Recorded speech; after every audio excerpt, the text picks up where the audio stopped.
మధ్యప్రాచ్యంలో దశాబ్దాలుగా కొనసాగుతున్న America Iran వైరానికి ఇప్పుడు అత్యంత ప్రమాదకరమైన అనూహ్యమైన ఘట్టం తోడైంది. అగ్రరాజ్యం అమెరికా ఇరాన్ ఆర్థిక వ్యవస్థ వెన్నెముకను విరిచేందుకు నయా ఆర్థిక యుద్ధం ప్రకటిస్తోంది. అమెరికా అధ్యక్షుడు డొనాల్డ్ ట్రంప్ నాయకత్వంలోని యంత్రాంగం నిమిషాల వ్యవధిలో అమల్లోకి తెచ్చేలా చరిత్రలోనే మునుపెన్నడూ లేని అత్యంత కఠినమైన ఆంక్షలకు ప్లాన్ చేసింది. అమెరికా ట్రెజరీ సెక్రటరీ స్క్వాడ్ బెన్సెట్ దీనిని ఒక రకంగా ఇరాన్ పై పన్నుతున్న ఆర్థిక డే దాడిగా వర్ణించారు. కేవలం టెహ్రాన్నే కాకుండా ఇరాన్ తో వాణిజ్య సత్సంబంధాలు నేర్పుతూ చమురు కొనుగోళ్లు లేదా ఆర్థిక లావాదేవీల రూపంలో ఏ కొద్దిగా ఆసరా అందించే మూడో దేశం పైనైనా విదేశీ సంస్థల పైనైనా సరే అత్యంత కఠినమైన ద్వితీయ శ్రేణి ఆంక్షల అస్త్రాన్ని ప్రయోగించేందుకు వాషింగ్టన్ పూర్తి వ్యూహాలు సిద్ధం చేసుకుంది. అమెరికా తీసుకోబోతున్న ఈ ఊహించని సవాలుపై Iran top military and political యంత్రాంగం అత్యంత ఆగ్రహంతో ప్రతిఘటన ధోరణితో స్పందించింది. Iran supreme national security council కార్యదర్శి ఆ దేశ senior commander Mohsen Rezaei social media వేదికగా అంతర్జాతీయ సమాజానికి ముక్కుసూటిగా హెచ్చరిక చేశారు. వాషింగ్టన్ విధిస్తున్న అక్రమ ఆర్థిక ఒత్తిళ్లకు ప్రత్యక్షంగా గాని పరోక్షంగా గాని సహకారాన్ని అందిస్తే సదరు దేశాన్ని అమెరికా తరపున తమపై యుద్ధంలో పాల్గొంటున్న శత్రు దేశంగా స్పష్టంగా పరిగణిస్తామని తేల్చి చెప్పారు. అమెరికా ఆర్థిక దిగ్బంధనాన్ని ఎట్టి పరిస్థితుల్లోనూ సహించేది లేదని, ఇరాన్ ప్రజలను ఆకలితో అణచివేయాలని చూస్తే సరిహద్దులు దాటి భీకరమైన రీతిలో ప్రతీకారం తీర్చుకుంటామని సవాలు విసిరారు.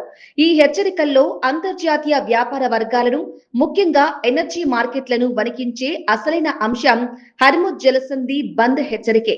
అమెరికా తన ఆర్థిక దిగ్బంధనాన్ని దాడులను గనుక ఆపకపోతే పర్షియన్ గల్ఫ్ లేదా అత్యంత వ్యూహాత్మకమైన హర్ముజ్ జలసంధి గుండా ప్రపంచ దేశాలకు ఒక్క చమురు బొట్టు కూడా ఎగుమతి కాకుండా అడ్డుకుంటామని రెజాయి కుండబద్దలు కొట్టారు.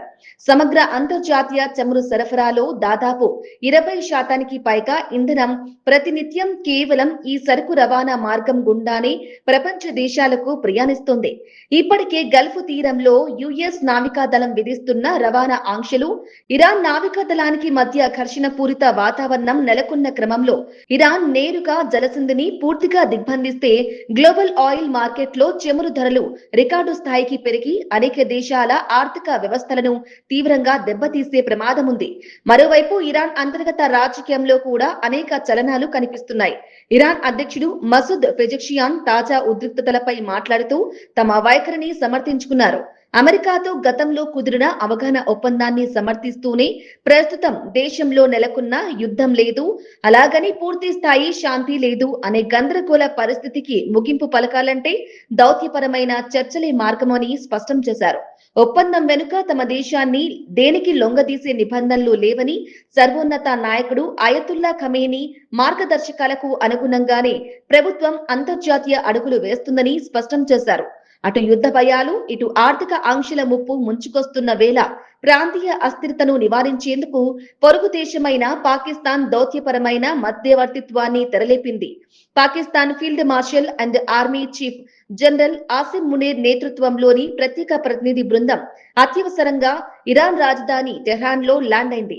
ఇరాన్ విదేశాంగ శాఖ ప్రతినిధి ఇస్మాయిల్ బఖాయి ప్రకారం పాకిస్తాన్ బృందం ఇరాన్ అగ్రనాయకత్వంతో భద్రత, ప్రాంతీయ శాంతి, అమెరికాతో తిరిగి దౌత్య చర్చలు పునరుద్ధరించే అంశాలపై ముమ్మరంగా చర్చలు జరుపుతోంది. ఆంక్షలు, సైనిక మోహరింపులు, హర్ముజ్ జలసంధి సంక్షోభం గ్లోబల్ ఎకనామీపై ప్రభావం చూపుతున్న వేళ రాబోయే కొన్ని రోజుల్లో అంతర్జాతీయంగా ఎలాంటి పరిణామాలు చోటు చేసుకుంటాయోనన్న ఉత్కంఠ ప్రపంచ వ్యాప్తంగా నెలకొంది.